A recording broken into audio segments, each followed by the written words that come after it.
একজন বৈধ ভোটারকে আমরা বাদ দিতে দেব না।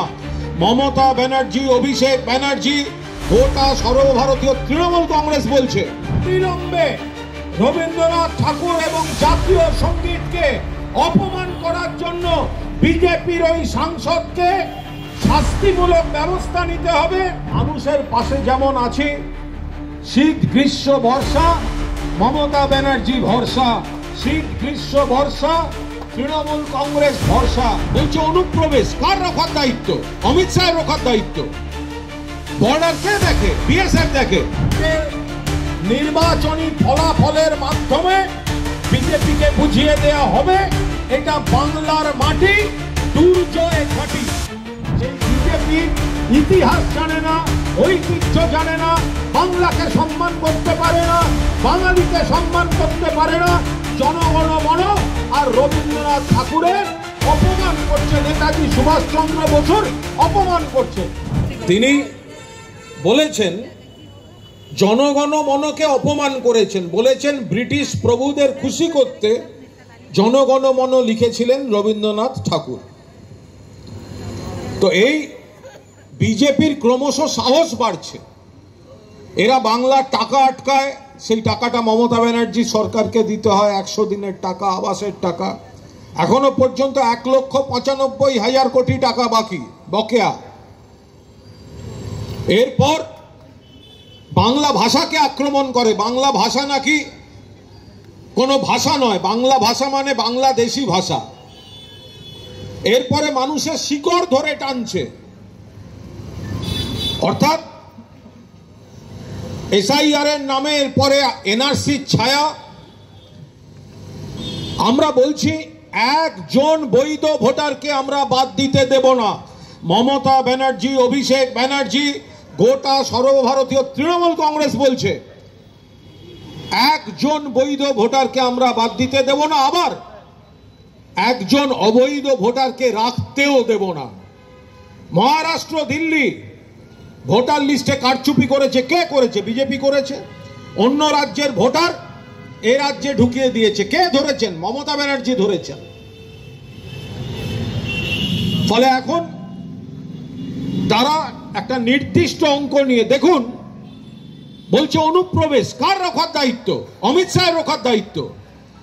বর্ডার কে দেখে? বিএসএফ দেখে। বলছে রোহিঙ্গা আসছে, কোথা থেকে আসছে? মায়ানমার থেকে আসছে। তা মায়ানমারের সঙ্গে কি বাংলার সীমান্ত আছে নাকি, বর্ডার আছে নাকি? মায়ানমারের সঙ্গে যেসব রাজ্যের বর্ডার, সেখানে এসআইআর হবে না, হবে বাংলায়, কারণ সামনে ভোট। 2002 সালে যখন এসআইআর হয়েছিল তখন 2 থেকে 2.5 বছর সময় নিয়েছিল, আর 2001-এর ভোটের পরে করেছিল। এখন মাত্র 2 মাস সময়, 2.5 মাস সময়, তারপরে ভোট। তার জন্য নির্ধারিত সময় দিতে হবে। এই সময়ের মধ্যে হয়? রাস্তাঘাট দিয়ে হাঁটলে চারপাশ থেকে প্রশ্ন করছেন আমার এটা নেই, আমার ওটা হবে তো। মানুষকে আতঙ্কে প্যানিক করে দিচ্ছে, এবং তার জন্য কতজন আত্মহত্যা করলেন, কতগুলো পরিবার অনিশ্চয়তায় পড়েছে। যদি কেউ অবৈধভাবে বাংলাদেশ থেকে ঢুকে থাকে, আপনার বিএসএফ থাকতে ঢুকলো কি করে? ত্রিপুরায় ঢুকছে কি করে? ত্রিপুরা তো বিজেপি স্টেট। আপনারা আরেকটু সময় নিয়ে আপনারা এসআইআর করতে পারতেন, এত তাড়াহুড়ো কিসের? বিএলওরা পরিশ্রম করছেন অনেকেই। আমরা বলেছি আমাদের বিএলএ 2 যারা আছে তারা থাকবে সঙ্গে।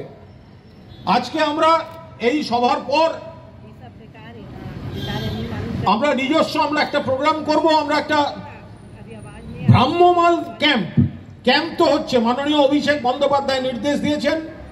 ক্যাম্প 28 নম্বর ওয়ার্ডে 2টো ক্যাম্প হচ্ছে। কিন্তু এরকমও অনেক প্রশ্ন আসছে, ফোন আসছে, অনেকের বাড়ি থেকে হয়তো ক্যাম্পটা একটু দূর, অনেকে ধরুন বয়স হয়ে গেছে, উঁচু বাড়িতে থাকেন, লিফটও নেই। আমাদের কি হবে, কোথায় যাব? সেই জন্য আমরা আজ থেকে দুয়ারে ক্যাম্প শুরু করছি, ভ্রাম্যমাণ ক্যাম্প। আমরা যাব তাদের কাছে, গিয়ে বলবো প্যানিক করবেন না, যা হেল্প করার আমাদের ছেলেমেয়েরা করবে, আমাদের দাদা দিদিরা করবেন। আমরা একটু বাদেই সেই ক্যাম্পের ভ্রাম্যমাণ ক্যাম্প নিয়ে যাত্রা শুরু করব, কিন্তু তার আগে আমরা আজ যেখানে দাঁড়িয়ে মিটিং করছি এই হচ্ছে রামমোহন হল। বিশ্বকবি রবীন্দ্রনাথ ঠাকুর যখন নোবেল পুরস্কার পেয়েছিলেন, নোবেল পুরস্কার পেয়েছিলেন 1913 সালে, নোবেল পুরস্কার পাওয়ার পর কলকাতার বুকে তার প্রথম নাগরিক সম্বর্ধনা হয়েছিল এই ঐতিহাসিক রামমোহন হলে। এই রামমোহন হলের গেটে আমরা বলছি, যে বিজেপি তোমরা জনগণ মন নিয়ে কথা বলছো, যে বিজেপি তোমরা রবীন্দ্রনাথ ঠাকুরকে অপমান করছো, এই জনগণ মন শুধুমাত্র রবীন্দ্রনাথ ঠাকুরের লেখা নয়। 1911 সালে জাতীয় কংগ্রেসের অধিবেশনে প্রথম জনগণ মন গাওয়া হয়। পরবর্তীকালে নেতাজি সুভাষচন্দ্র বসু প্রস্তাব দিয়েছিলেন এই জনগণকে জাতীয় সঙ্গীত করা হোক। এই বিজেপি ইতিহাস জানে না, ঐতিহ্য জানে না, বাংলাকে সম্মান করতে পারে না, বাঙালিকে সম্মান করতে পারে না, জনগণ মন আর রবীন্দ্রনাথ ঠাকুরের অপমান করছে, নেতাজি সুভাষচন্দ্র বসুর অপমান করছে। বলছে বন্দে মাতরম পালন করব। আরে বন্দে মাতরম আমাদের রক্তে শিরা ধমনীতে বন্দে মাতরম। যারা বন্দে মাতরম বলে ব্রিটিশের জেলে ফাঁসির মঞ্চে জীবন দিয়েছে, তাদের অধিকার আছে বন্দে মাতরম পালন করার।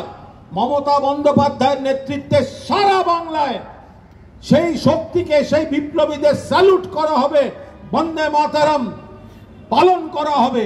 আর যে বিজেপি যারা দাসখত দিত ব্রিটিশকে, স্বাধীনতা সংগ্রাম করব না, আমাকে ছেড়ে দেয়া হোক, তারা বলছে আজকে বন্দে মাতরম পালন করবে। ওদের কোনো অধিকার নেই বন্দে মাতরম পালন করার। ওরা মেকি দেশপ্রেমী, মেকি হিন্দু, মেকি দেশভক্তি, ওরা আসলে দেশ বিরোধী। লিখে রেখে দিন। এই এলাকার মানুষকে কেন, সারা বাংলার মানুষ, সারা ভারতকে বলছি, যত লাফাচ্ছে লাফাতে দিন। এটা বেলেঘাটা কেন্দ্র, ওটা জোড়াসাঁকো কেন্দ্র। বেলেঘাটা, জোড়াসাঁকো, আরো 292টা যোগ করে 294। 294 এর মধ্যে 250 আসন নিয়ে চতুর্থবারের জন্য মমতা বন্দ্যোপাধ্যায় বাংলার মুখ্যমন্ত্রী হতে চলেছেন। বিজেপির লড়াই তো আমরা বুঝে নেব। আমরা মানুষকে বলছি এই লড়াইটা শুধু মমতা ব্যানার্জি, অভিষেক ব্যানার্জির লড়াই নয়। এই লড়াইটা বাংলার লড়াই, অধিকারের লড়াই, অস্তিত্বের লড়াই, সম্প্রীতি বাঁচিয়ে রাখার লড়াই, সংহতি বাঁচিয়ে রাখার লড়াই, বাংলার মনীষীদের গর্ব অটুট রাখার লড়াই, বাংলার সংস্কৃতিকে রক্ষা করার লড়াই। তাই আমরা মানুষের পাশে যেমন আছি, শীত গ্রীষ্ম বর্ষা মমতা ব্যানার্জি ভরসা, শীত গ্রীষ্ম বর্ষা তৃণমূল কংগ্রেস ভরসা। আমরা আজ বাংলার সম্মানকে আঘাত করছে ভারতীয় জনতা পার্টি। রবীন্দ্রনাথ ঠাকুরকে বলেছে, যে বিজেপির পূর্বসূরীরা ব্রিটিশকে দাসখত দিয়ে, মুচলেখা দিয়ে স্বাধীনতা সংগ্রাম থেকে পালিয়ে যেত, সেই বিজেপির লোকেরা রবীন্দ্রনাথ ঠাকুরকে বলছে জনগণ মনটা ব্রিটিশের খুশি করার জন্য লেখা। স্বয়ং রবীন্দ্রনাথ ঠাকুর ব্যাখ্যা দিয়ে গেছেন কেন জনগণ মন লেখা। আমরা যে আজকে কর্মসূচি করছি, আর 15 মিনিট পর তৃণমূল ভবন থেকে এই একই ইস্যুতে সাংবাদিক বৈঠক করবেন ব্রাত্য বসু এবং ডক্টর শশী পাঁজা। সারা বাংলায় আমরা নিয়ে যাব, প্রতিটি ব্লকে নিয়ে যাব। জনগণের অপমান, রবীন্দ্রনাথ ঠাকুর, নেতাজি সুভাষচন্দ্র বসুর অপমান শুধু নয়, বাংলার অপমান, বাঙালির অপমান। এই অপমান যে বিজেপি করবে, সেই বিজেপির কালো হাত ভেঙে দাও, গুড়িয়ে দাও। গণতান্ত্রিক ভাবে করা হবে।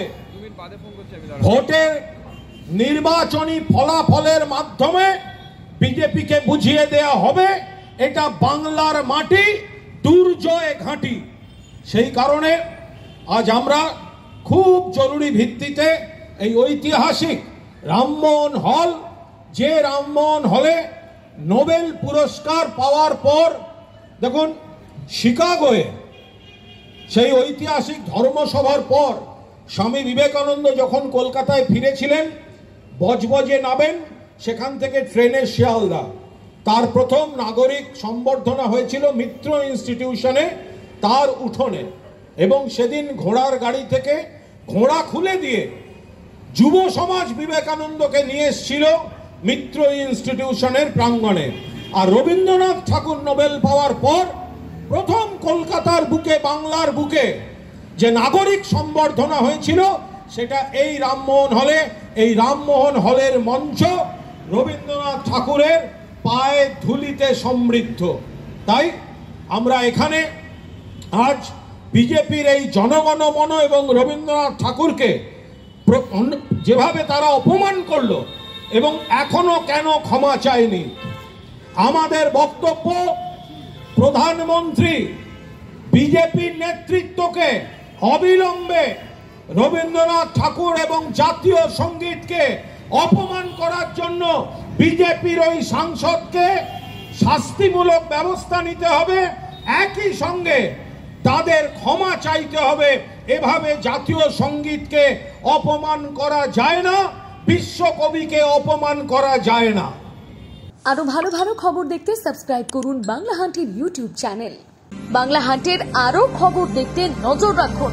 বাংলা খবর মানেই বাংলা হান্ট।